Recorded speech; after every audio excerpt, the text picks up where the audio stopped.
กลับมาแล้วทุกคนเนาะตอนนี้นี่ก็ถือว่าสมควรเนาะทุกคนเนาะมือลิ้นกับมือลิ้นมือกินกับมือกินเนาะนี่ก็แบบที่ว่าเฮาเทมาโอ้ยตัวมัดแบบให้เรียบร้อยแล้วทุกคนอันนี้คือตัวเฮ็ดมือวานเนาะเห็นบ่งามไม่ได้ตัวเฮ็ดเนาะสบายดีทุกคนสบายดีตอนสวยนะทุกคนเนาะตอนนี้นี่ก็ประมาณ11 โมงครึ่งนี่แหละทุกคนเนาะจากที่แกะแบบเรียบร้อยเนาะน้ำก็ยังไหลเข้ามาลุดๆเนาะฝนตกมันมืดคืนเนาะน้ำก็เริ่มไหลขึ้นมาอ่างมื้อเช้านี่ก็คือเต็มนี้เลยเนาะตัวก็เลยฮิบเฝ้าเล็งนะทุกคนเนาะเล็งฮิตคานทั้งหน้าในก่อนแล้วจึงสิไปเบาทั้งหลังพุ่นเนาะถ้าว่าทั้งหลังยังบ่ทันฮอดเทื่อแล้วก็ตัวนี้นี่ตัวว่าสิเอามักหินเนาะเอามักหินมาก่อตันมันให้น้ำมันไหลเข้าไปคานกลางแต่ว่าก็บ่จำเป็นเท่าดอกเนาะเพราะว่ายังบ่ทันแล้วเทื่อตอนนี้ก็คือมีหน้าที่ฮิบเฝ้ามัดเล็กเทคานเนาะก็เมื่อนี้ก็มีอุปสรรคในนึงเนาะเดี๋ยวเฮาสิเคลียร์หม่องเนาะเคลียร์หม่องเคลียร์แบบเนาะ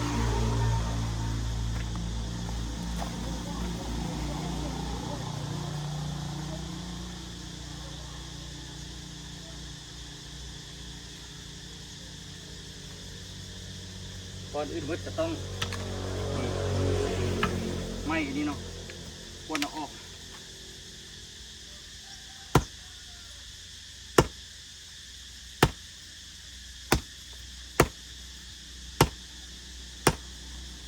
ใครแต่มันพอฟันยากเลยฟันง่ายอยู่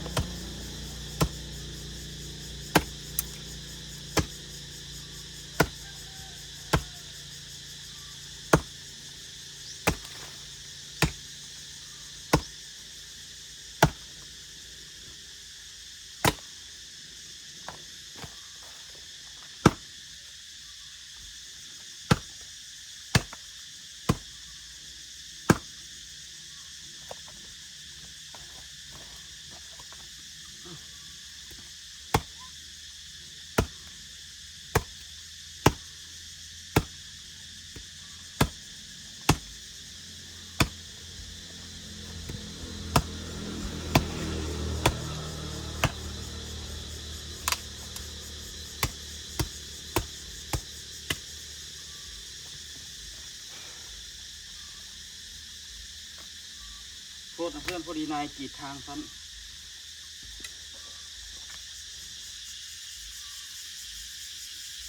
น่าจะได้ละประมาณแต่ว่า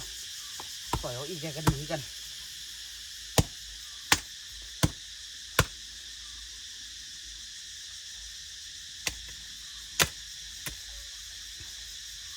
แต่แค่คันดึงออกได้คือที่ดีเนาะแต่ว่าคือที่ยากอยู่แล้วก็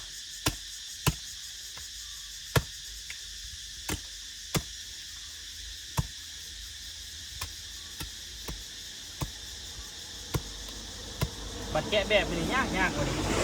เป็นอันนี้เพราะมันแบบมันติดเนาะ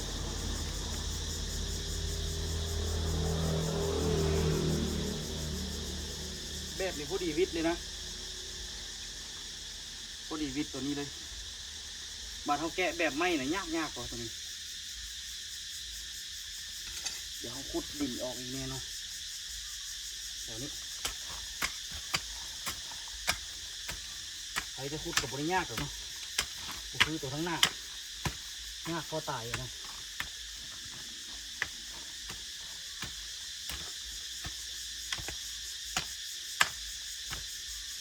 มันถึงน้ำเนี่ยก่อนมันสิไงตอนมันถึงน้ำเขาเติบนึงกันเนาะ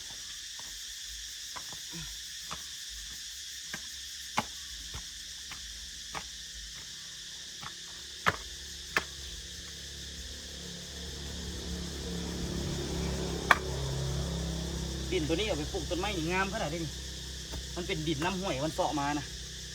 สุดยอดเนาะ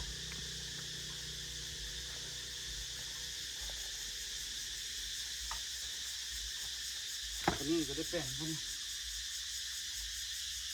แป้งโบราณตัวนี้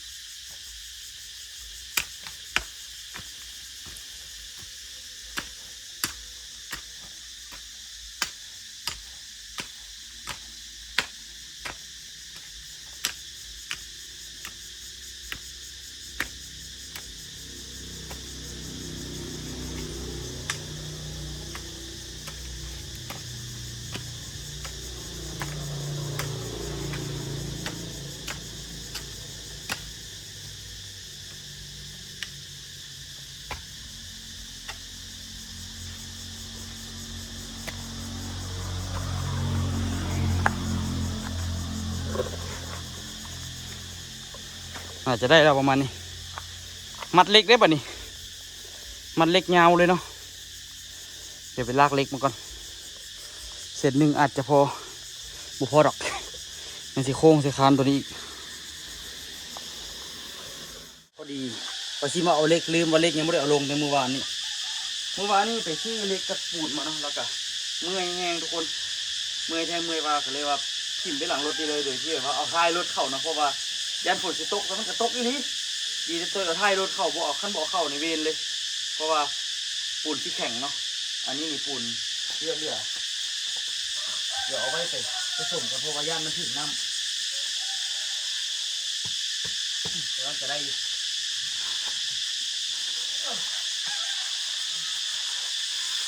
บัดนี้นี่ต้นที่ได้เอานะโต๊ะเนี่ยมาปกละ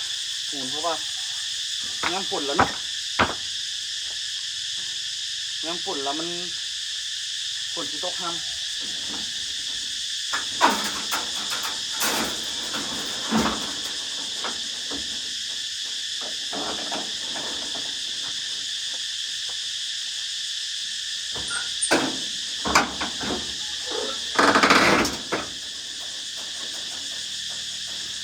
สบายนะมีรถอันนี้ทำที่แก้เครื่อง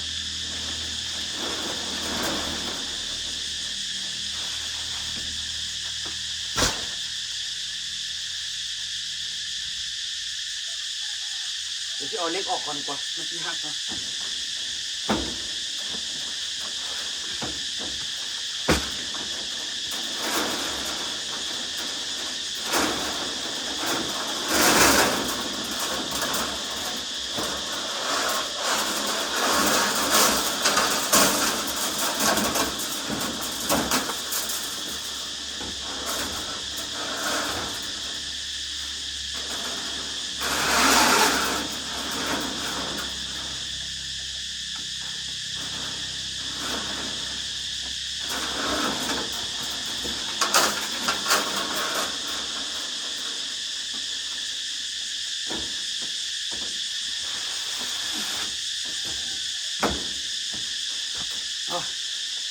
ไง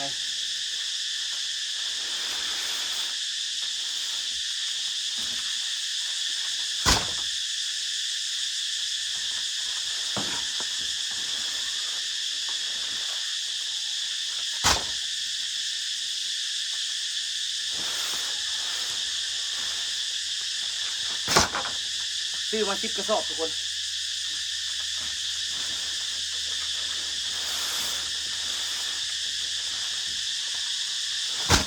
ซื้อมาไว้บริจาคถ่ายจะมันมืดถ้ามันมืดล่ะยากไปเอาเพราะว่าฝุ่นสนิมมันพออยู่แล้ว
โอ้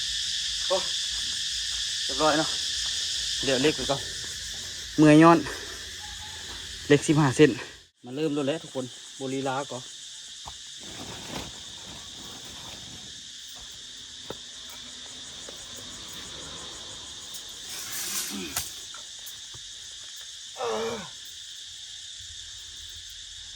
ฮอด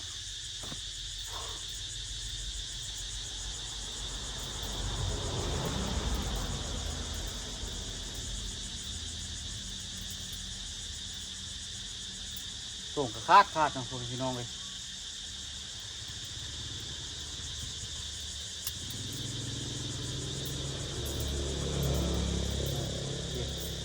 ส่งดีก็มีอยู่แต่ว่าคันว่า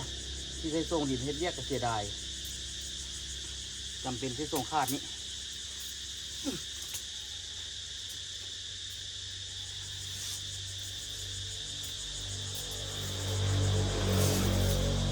เดี๋ยวค่อยๆเอาไปเทละเส้น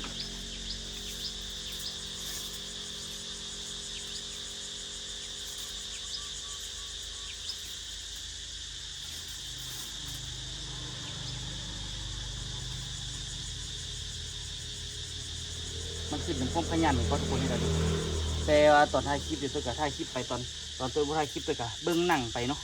เบิ้งหนังไปเฮ็ดไปเด้มันก็เพิ่นไปมันก็บ่ถึงขั้นว่าที่เมื่อยที่นักที่หนาอันมัดนี่นักในกับตอนเทแหละ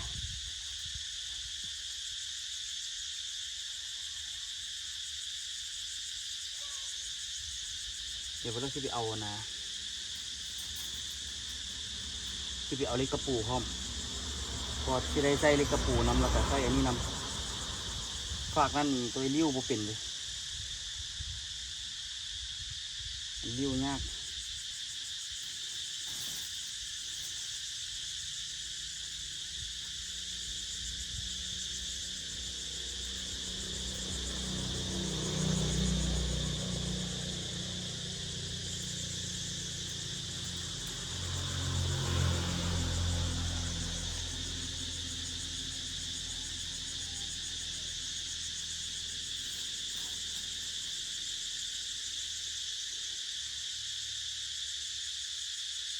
ฮ้อนจริงขนาดทุกคนในฝนเซาล่ะเป็นฮ้อนเอา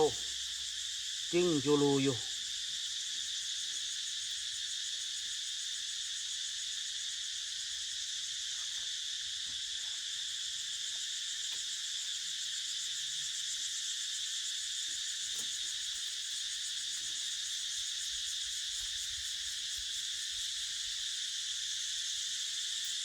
อ่ะเดี๋ยวตัวค่อยๆมัดกันนะทุกคนนะเรามาเบิ่งว่าผลงานที่ตัวมัดแล้วจะเป็นยังไงเนาะไปเอาละทุกคนมัดเล็กได้เสาหนึ่งเนาะได้คานหนึ่งแล้วก็มางานห่วมงานดองกับเจ้าในหนึ่งแล้วก็อันน่ะมาส่งเบียร์พร้อมเนาะก่อนมันก็เลยว่าเอ้ยยาซ้ำโบเฮ็ดซ้ำมือนี้มันมีงานอยู่บ้านเนี่ยเนาะมือหน้าจะเฮ็ดต่อเนาะเดี๋ยวตัวไปส่งเบียร์กันเด้อฮอดมองส่งละนี่แหละทุกคนงานเนาะเดี๋ยวสีถอยท้ายเข้าไป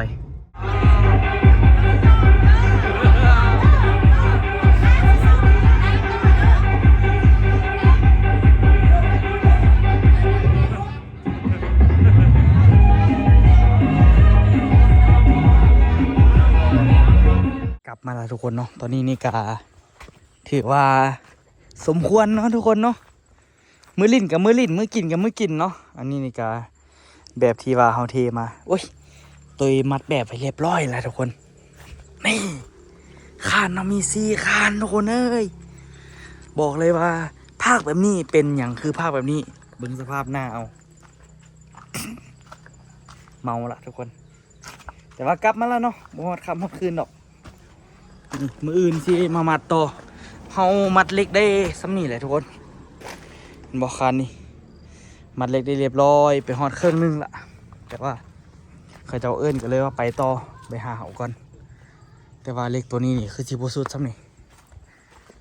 หักเนาะเล็กตัวนี้เฮามัดเท่านี้แล้วเฮาหักกึบเลยเฮามัดเท่านี้แล้วเฮาหักเลยเนาะหักมาต่อใส่ตัวนี้แต่ว่าบ่ฮู้ว่าสิฮอดบ่ยาวซะมันจังหวะเนาะทุกคนมื้ออื่นจังหวะเนาะวันนี้เมาละไปเต็มที่มื้ออื่นจะว่ากันไหมทุกคนเอามาอีกมื้อนึงทุกคนเอ้ยยังบ่ได้อีหยังเท่านะทุกคนเวียกก็ยังบ่ทันเดินเด้อเดินแต่เสาเดียวมื้อนี้สิไปมัดเล็กให้มันแล้วแล้วก็สิตีแบบให้มันแล้วคาดว่าแล้วไว้ก็อาจจะได้เทแบบนึงคันว่าบ่แล้วก็คันว่านานแล้วก็สิตีแบบไปซื่อๆถือว่าใกล้เข้ามาแล้วเด้ใกล้สิแล้วล่ะเทคานข้างหน้านี่แล้วพร้อมกัน3 อัน คาดว่ามื้อนี้เทแล้ว3 อันมื้อหน้าก็ไปเทแล้วนั้นอีก3 อันมื้ออื่นมื้อนี้วันที่20อ่ะโอ้20 21 22ก็เทคานจำจนสุดเนาะหลังจากนั้นแล้วก็แล้วเราก็ตั้งเสาถ้าบ่ตั้งเสาที่ถ้าเขาจะมาตัดมาบักเอาต้นไม้ก่อนถ้าเขามาบักเอาต้นไม้แล้วก็จังสิเริ่มตั้งเสาเพราะว่าถ้ามาตั้งไปแล้วมันสิบ่มีบอลล่มใส่ทุกคนเทพื้นนั่นอีหว่า คือสิได้เท ฮะ คือสิได้เท เอาเปลือกได้เลยเนาะ ฮะ เปลือกได้เลยเนาะ จำเป็นแล้วนี่ไงอันใด TFC หลายคนเพื่อนว่าบ่จำเป็นต้องเทก็ได้ไว้ ข่อยก็ว่าบ่เทข่อยก็ว่า พอจ้อยบอกบ่จอยสิเทเพราะว่าอย่างฮู้บ่เพราะว่าคานพื้นนั่นน่ะมันจองกันแล้วล่ะบัดนี้นี่น้ำมันน่ะที่มันไหลมาหั่นน่ะมันสิมีขี้เหงื่อแล้วก็มีขี้ดินแม่นบ่หลังจากมีขี้ดินมาแล้วมันก็มันไหลมามันก็สิเกาะกันแล้วมาคาอยู่คานหั่นบัดนี้คานตัวนี้เต็มมันก็ไหลไปคานต่อไปคานตัวนี้เต็มก็ไหลคานต่อไปสิน่ะทางพื้นน่ะมันบ่ได้จำเป็นปานนั้นว่าซั่นซะแล้วสุดท้ายนี่คันว่าน้ำมันขังหั่นน่ะน้ำมันขังต่อไปมันก็สิซึมลงแล้วก็แล้วแต่ว่าคันเฮาเฮ็ดได้ระดับบ่ได้นี่มันก็สิขังอยู่นั่นแหละกลายเป็นบ่อนน่ะนะบ่อนกำเนิดยุงแถมไปเปลืองงบอีกก็บ่เฮ็ดแล้วกันแล้วข่อยว่าบ่เฮ็ดข่อยก็ว่าเพราะว่ามันบ่ได้จำเป็นอะไรเฮ็ดให้ได้ซั่นน่ะเทพื้นน่ะนะคานน่ะต้องได้เฮ็ดเอาพ่อจ้อยบ่เฮ็ดเนาะเอาค่านั้นเฮ็ดให้เด้อคำบ่เทพื้นแล้วก็ค่าบ่ต้องโอ้บ่เฮ็ดสิไปได้คานนี่บ่ได้เฮ็ดเพื่อเทพื้นนี่อูจ้องว่ะเฮ็ดเพื่อจองเสาได้คันจองแต่ทางถึงน่ะน้ำมันมาน่ะคานที่มันมีโอกาสสิเงะออกทางข้างหั่นน่ะเป็นไปได้สูงคันเฮ็ดคานจองอันนี้โอ้ยสบายรถ10 ล้อมารถคันใดเล็กทอมอย่างนึง บ่แต่มันก็ได้อยู่แต่ว่าอันบัดอันน่ะอันนั้นข่อยเฮ็ดก่อขึ้นทางข้างพุ่นบัดนี้ก่อขึ้นทางข้างแล้วเฮ็ดอันน่ะคานจองใส่น่ะขุดขุมใหญ่ๆเฮ็ดเสาเฮ็ดรักมันดีๆแล้วก็เฮ็ดคานจองลงหลุมพร้อมมันขี้ไร่ก็ต้องได้30 เซนแหละเดี๋ยวลูก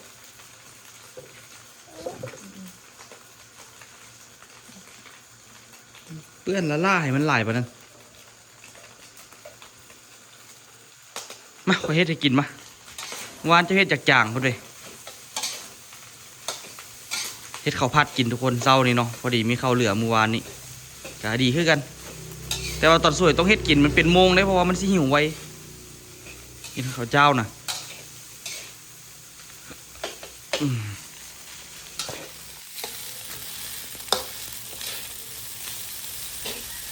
จะไปเฮ็ดแจ่วเดี๋ยวค่อยปรุงเองให้ได้เข้าเป็นฟองเวียกสู่งานต่อนะทุกคนเนาะ โอ้ยสัวซีได้มาเฮ็ดเนาะมื้อนี้เบิ่งฟ้าเบิ่งฝนก็คือสิบ่ตกดอกฝนนี่ฟ้าฝนตรงนี้บ่มั่นใจนะแต่ว่ากรีดยางขึ้นคิดตอนเช้านี่คือสิดี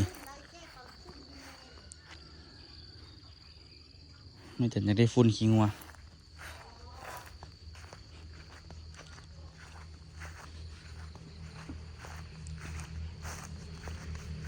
มึงงัวเขาเจ้านี่คันว่ายามมันนะฝนตกมาใครแดมันฝนบ่ตกโอ้งัวบ่ได้กินหญ้าเนาะน้ำอันนี้ก็แห้งเมื่อละปีนี้แต่ละปีก็คือบ่ได้หนักได้น่วงปานนี้ปีนี้คือว่าแห้งเมื่อละเอามาเบิ่งดูหลังจากที่ฝนตกต้นมะนาวเขาเป็นยังไงแน่ละคือสิดีขึ้นอยู่บ่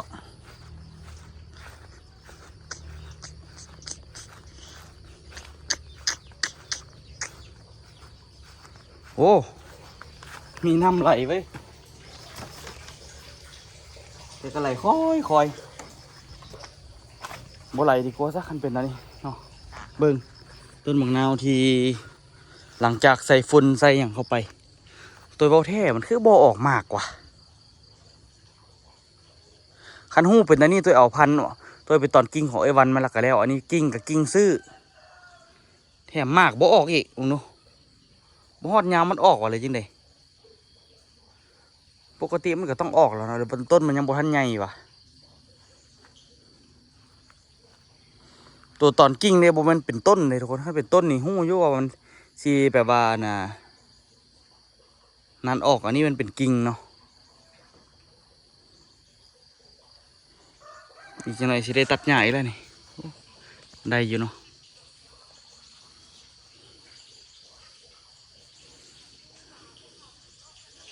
ให้ตอนนี้ปะไว้ไปเดี๋ยวเอาต้นนะเดี๋ยวเอาขี้งัวไปให้แม่จันก่อนสิได้ไปเริ่มเบี้ยกอีก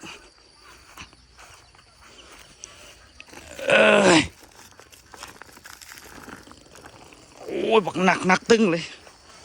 แม่จันสิไปร้อนมานี่คือตัวเห็ดมือวานเนาะเห็นบ่งามไม่ได้ตัวเห็ดเนาะงามอยู่ก็อันนี้สิมามัดเหล็กตอมือนี้เนาะมัดเหล็กตัวนี้แล้วก็มัดเหล็กตีนเสาพร้อมให้มันได้ระดับมันเนาะ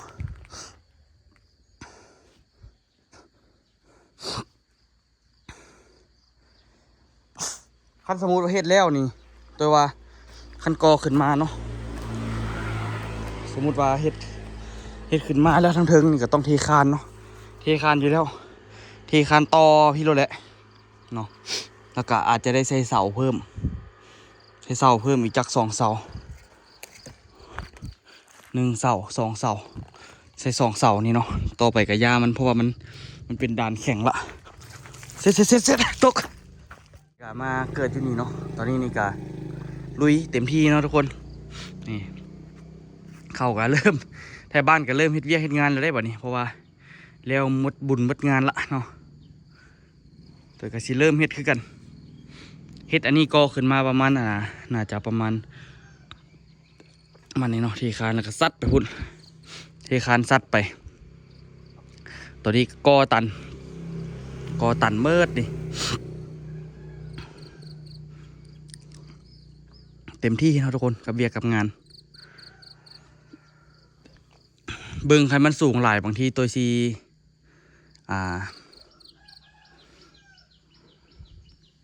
ตัวซีเทคานละซียึดมันเนาะบางทีสิเอาระดับประมาณตัวซีเฮ็ดคานจองมันนะทุกคนซีเฮ็ดแนวจองมันแบบว่าจองแต่คานสมมติว่าเฮ็ดคานบ่ฮู้ว่าซีเฮ็ดอยู่แถวไหนเนาะหรือเฮ็ดอยู่แถวนี้บ่สินะเฮ็ดอยู่แถวนี้แล้วตัวซีเฮ็ดคานจองแต่นี่หาลุมนี่สินะเฮ็ดประมาณ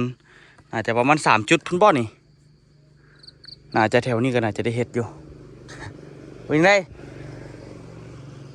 ไปใส่ เบิ่งเนาะต้นมะขามก็เริ่มออกมากแล้วอันมะกล้วยนี่ออกตอนไหนตัวไม่ได้สังเกตเลยหากเขาเห็นวางกรนี่เนาะเอาเบิ่งจนสุดแล้วนะพอตัดละแต่ว่ามันสูงกว่าเลยจะตัดจังไงยกเลยเนาะเดี๋ยวที่ไปเอาเครื่องแล้วก็เริ่มมาเฮ็ดแล้วทุกคนเริ่มมาสานเหล็กต่อละ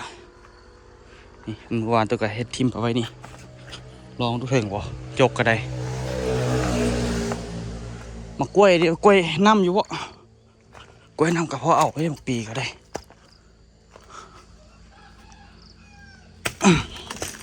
ลอยโอ้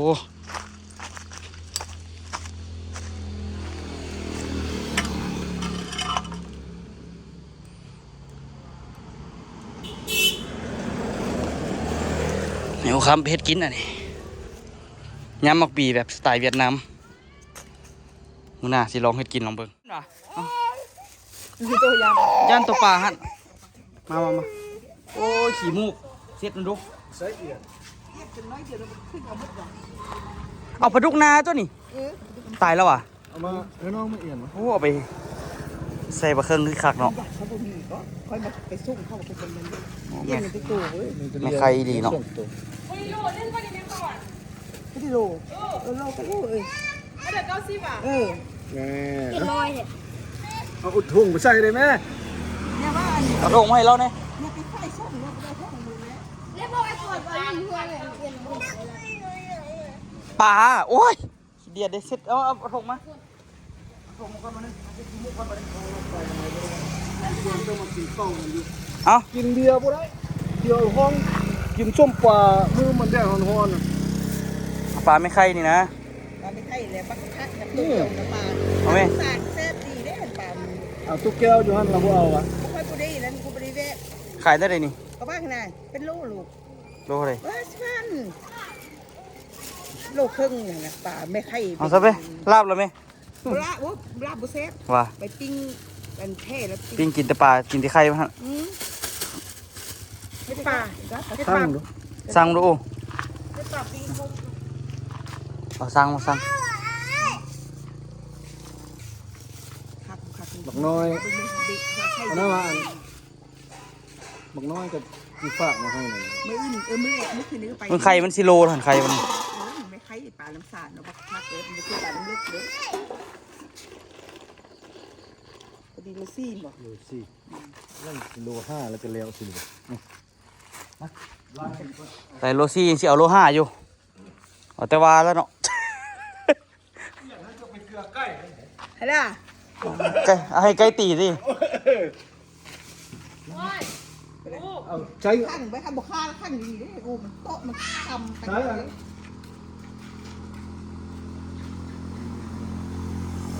ลึกเนาะ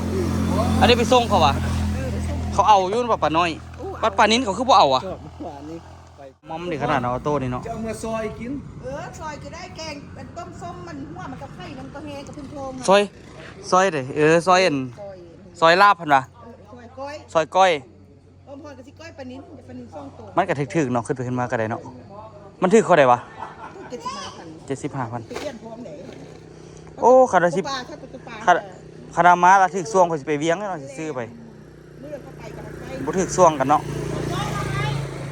บอกที่ไปนี่แล้วบอกไปมันก็พออยู่นี่ทำไม15 มื้อไปนี่แล้วพอได้ อืม เอาพอมันยุมันมาดิมันมาแล้วพอได้มันไปยุ่ซื้อมือไปพอได้กิน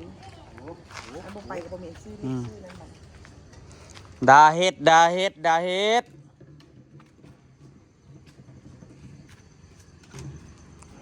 เป็นเรื่องเฮ็ดเวียกแล้วทุกคนไปเข้าไปหาแม่ไปบ่ย่านวะอยู่นี่บ่ย่านตัวป่าวะไปโอ้ยเดี๋ยวสิไข่ตัวไอโอกันบ่ได้ไข่แต่เศร้าพุ่นน่ะว่าสิไข่แต่ก็บ่ไข่เอาแม่บ่สุนสุดยอดเนาะปลาคอธรรมชาติทุกคนตัวละโลทุกคนคิดเบิ่งตัวโคตรใหญ่เลย เห็นแล้วกินฮอดไม่สู้พอซนเนาะ อืม แล้วอยู่ใกล้ๆกันนี้ซื้อนะ ตุ้ยดีขนาดเนาะตุ้ยว่าบ่คือว่าแล้วป่าน้อยมันมีกลิ่นบักหลายพุ่นน่ะของธรรมชาติของแท้เลยทุกคนเด้อปลาซ่อนเนาะว่าตัวยานแฮงบ่สิไปให้ลองเถาะ โตป่าน่ะไปไว้ไป